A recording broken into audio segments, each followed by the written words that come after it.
Hey guys, welcome back to my channel. Hello if you are new. My name is Jess and today I'm going to be walking you through one of my favorite Notion templates that I've built that helps you keep track of your entire reading library. It's built specifically so that you can track what you're currently reading, your progress in books, how many books you've read throughout the year, the genre of the books you're reading, the subgenre, the tropes. You can take notes, you can take quotes. There's a lot included, but it's a very simple template that I think once you start using is very intuitive and will just make your library better. So if you want to learn how to use this template, keep watching and I'll walk you through everything in detail. So let's dive right into this template walkthrough and I'll show you how it all works. This is my Studio Ghibli themed reading tracker, which I created mainly because I wanted one that was more colorful and that was a bit more interesting visually. So let's get into it. The very top section here, of course, is a yearly review. So this is showing every year. If you didn't want to show every year, you can simply click filter and then go by name.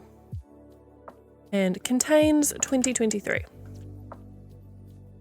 And there you'll see that you will just get this current year if that's all that you want to see. I visually like having everything, so that's why we had everything shown before. And this automatically pulls in the number of books you've read this year and the total pages you've read for that year based off when you've read a book if you mark it with the year that you've read it, which we'll get into in just a second. There's of course Studio Ghibli GIFs and images all throughout this template. There is the main dashboard in the middle with all of the additional pages included in this template, as well as a link to a Studio Ghibli playlist from Spotify. And then there's a goals and TBR checklist, which obviously change this to suit your own needs. But what I've done is just put in my main goals for the year that I wanted to achieve or that I thought would fit well in this template. And then some books that would be on a TBR with the name, the author, and then like a little brief outline of those books, which do fit into these goals. Again, if this is a bit too hectic for you, feel free to delete them. They're not necessary. They were just something that I thought would be helpful. Further down, we have a currently reading and up next list, which again is automatically pulled from the main database. A lot of things in this template work like that, which is what I think makes it really useful. There's not too much admin involved on your end to keep it up to date and working. So you can see there's also a little progress bar, which again is automatic. I'll show you if we click into this one from Blood and Ash. When you add a book in, you just want to add in as much detail as you can to start with. The author, status, type that it is, you can give it a rating, put the dates that you've read it in, and then the total pages and currently on is the section that will do the progress bar for you. So I'm just going to estimate, just say this was 500 pages. You would just list where you're currently up to in this book. So we'll just say 150 just for reference. This then automatically does the progress bar, which is what we were looking at before. So we've obviously finished this book. No, we haven't. Yes, we have. Okay, some of this data will be a little bit funky because I've used old data from my own book tracker. So if it was finished, we would put 500 and then we would mark it as read and we would put the year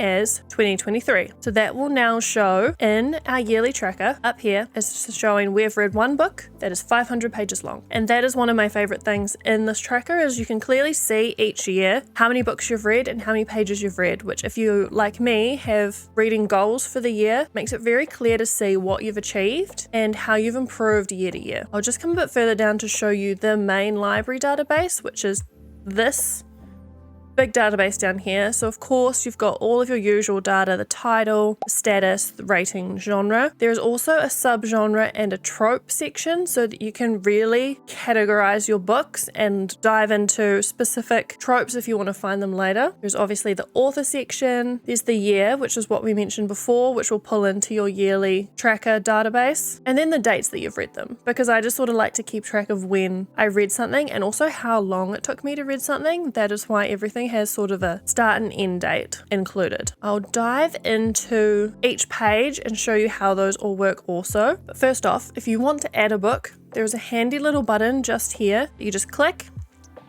and it will pop up with an empty book and you can just start adding everything in as you go. So obviously you won't have everything to start with, but you can add it in later once you're finished. There's also a template that automatically pops in for here that lets you add an image, a blurb, and your thoughts, etc. I'll just quickly show you what that looks like when it's filled out because I have done it for From Blood and Ash. Here you can just put the book cover, the description. I've just pulled these from Goodreads. You can pull them from wherever you like. And then you can put down your own thoughts underneath, whether you liked it, whether you didn't, etc., whatever you want to note down. Diving into the pages. First page, yearly archive. This one is very simple. It's just pulling in, again, all of those years. But if you want to click into a year and actually look at what you've read, obviously you can do that. It is then pulling every book that you've marked for this year. And there's a little gallery down below to also show you the covers for these. Just because I think seeing it visually like this is just my type of vibe. So hopefully it's yours too.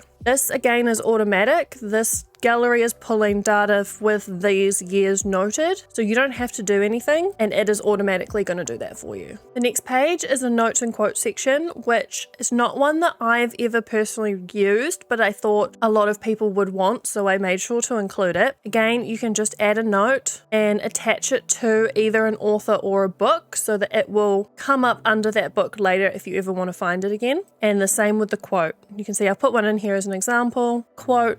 Comments, I've just put who said it, and then I've attached it to the book that it came from. One of my favorite pages within this template is the genres page. So I've made these to be their own little pages also, so that you can again go in and see what books are attached to them. So you can see that romance is clearly my favorite. So there's 20 in my library. Again, this has pulled all the books automatically based off the ones you've marked as romance. And again, pulled in a gallery view so that you can see them all at a glance. If you want to make a new one, just click new, add your own icons, cover images, and then start attaching your books to it, and it should do everything itself. You shouldn't have to really set anything up. We'll only quickly look at the subgenre and trope sections because these are exactly the same as the genre. You can click into these and they work exactly the same way. They pull the books that are marked as dystopian from your library into this page.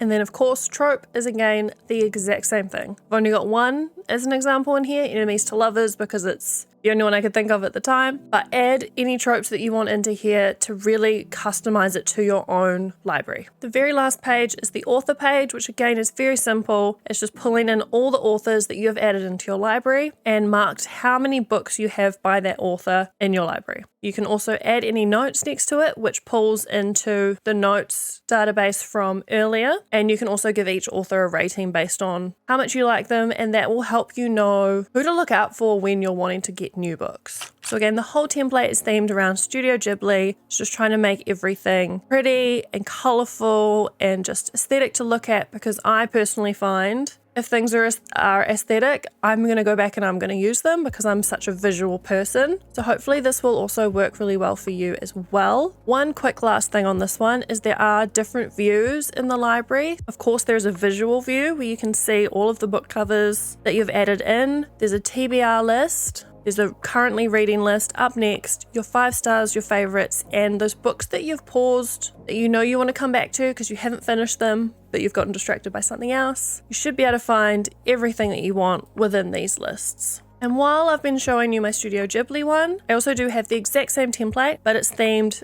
Light Academia instead, because of course that goes with a library. It has to be done. So this one, again, everything works the same. It's a little bit less colorful, of course, going into the really neutral brown themes, but everything works in the exact same way as the other template did, and it's all built the same. It's just a little aesthetically different. And then of course, you can't have Light Academia without having Dark Academia too. So this is my Dark Academia template, built exactly the same way. Everything works the same way as what I've just run you through. It's just aesthetically different. It just is dark themed, of course. So that was the quick run through of my reading trackers that are available on my Etsy store.